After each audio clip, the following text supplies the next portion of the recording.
छोरा वाली भाई रे हमारा ही पसंद छौ फलाना माँ के साली एकरा बनैबै हम अपन घर वाली हे साली तू ही बनबो एकर घर वाली तू ही छौ एगो पातर ठोर वाली डीजे विकास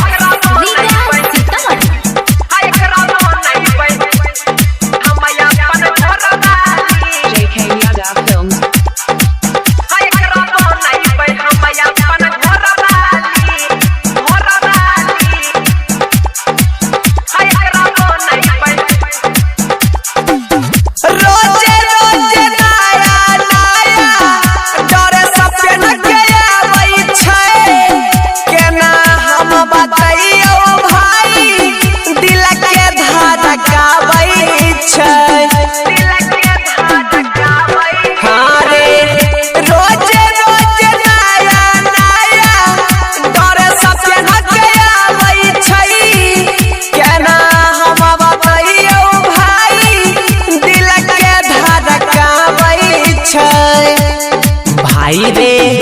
देखै में लागै छै सहरा वाली भाई रे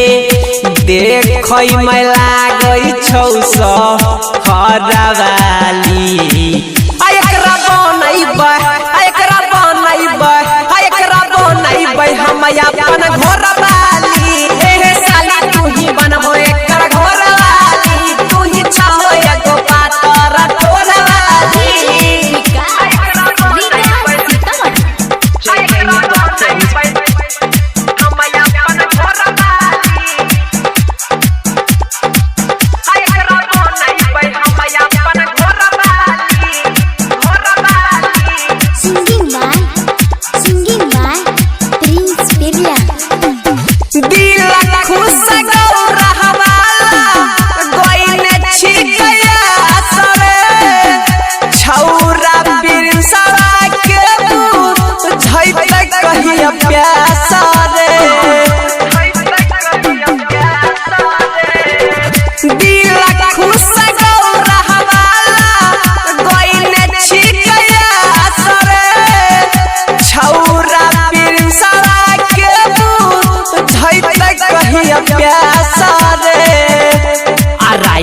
इंगला सकीन के हदै छै होठ लाली राइटर इंगला सकीन के हदै छै